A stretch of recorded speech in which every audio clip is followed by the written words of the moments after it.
शादी के पहले से ही विभा को कपड़े धोने का बड़ा शौक था।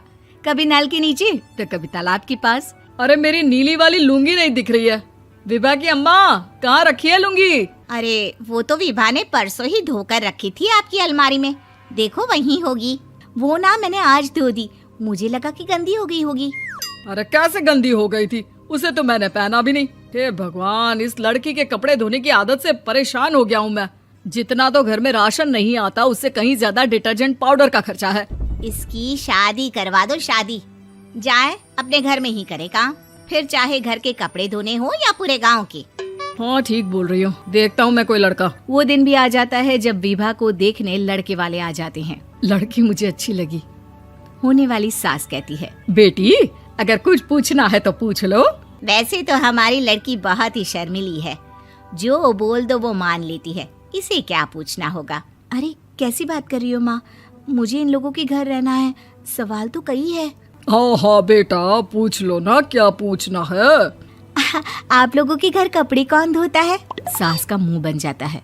देखो, अगर तुम ये कहना चाहती हो कि तुम्हें कपड़े धोने नहीं आते तो सुन लो, कपड़े मैं ही धोती हूँ, लेकिन तुम्हारे आ जाने के बाद मैं रुमाल तक नहीं धोऊंगी। अरे चुप रहना भाग्यवान, बहू बेचारी घर आई नहीं, उसे डराना शुरू कर दिया। वो क्या है ना बिटिया, अभी तक तो ये कल्लू की माँ ही धोती थी, लेकिन अब तुम्हारे पापा तो दहेज में वॉशिंग मशीन देंगे ही।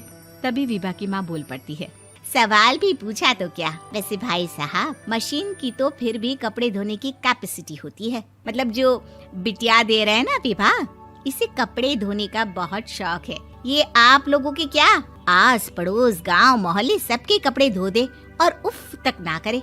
बाहर देखा नहीं आपने कितने कपड़े सूख रहे हैं? सब हमारी बिटिया ने ही तो धोए हैं। बस भी करो ना माँ, शर्म आ रही इतनी तारीफ सुनकर।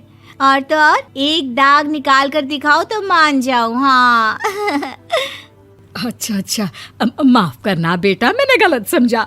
हमें तो रिश्ता बहुत पसंद है। और ऐसे जुड़ जाता है रिश्ता कपड़े धोने का शौक रखने वाली विभा का। उसकी शादी हो जाती है कोयला फैक्ट्री में काम करने वाले कल्लू के साथ। शादी के बाद अचानक विभा चिल्लाती हुई सास के पास आती है। सासू माँ, अरे सासू माँ कहाँ है आप?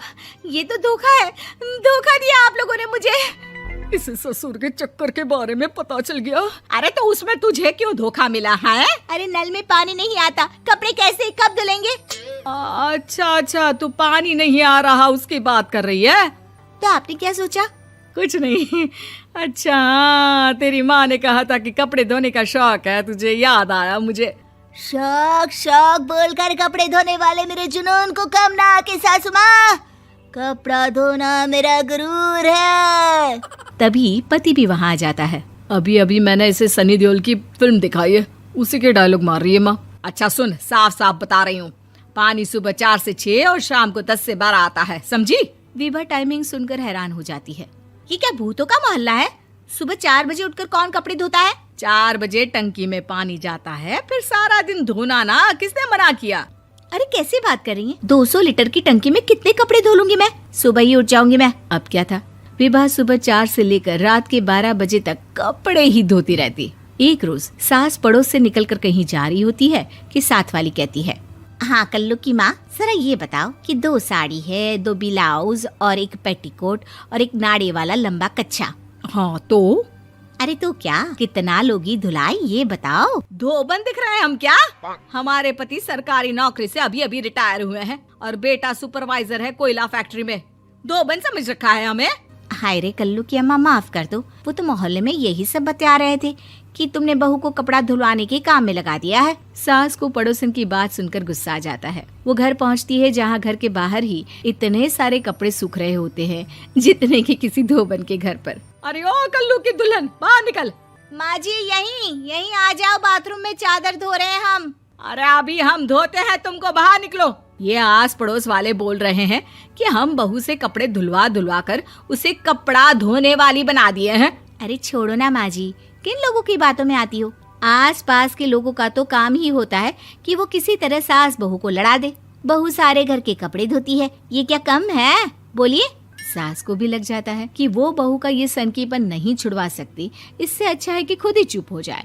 एक रोज सास और बहू मंदिर जाते हैं, जहाँ सास की साड़ी वहाँ खड़ी भीख मांगने वाली से मिलती है। माँ जी क्या बात है, आपकी साड़ी उस भिखारन से कितनी मिल रही है ना? हाँ हाँ देखो तो, दोनों की साड़ी मिल रही है। क्या बात है कल्लू की अम्मा, तुम खुद को तो अफसर की बीवी बताती हो और ऐसी सिंपल सी प्लेन साड़ी पहनकर घूमती हो। सिंपल और प्लेन नहीं है ये साड़ी। तो क्या सोने के धागे से फूल बने हैं? कुछ भी सासू माँ, कुछ भी। हाँ बने थे इस साड़ी में सोने के धागे से फूल।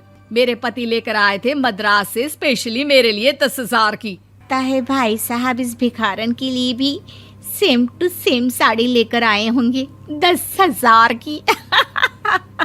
सास उस वक्त तो कुछ नहीं कहती, लेकिन बहू के साथ घर आती है और अलमारी से एल्बम निकाल कर लाती है। ये साड़ी देख रही है, ये वही साड़ी है जिसे मैंने अभी पहना था।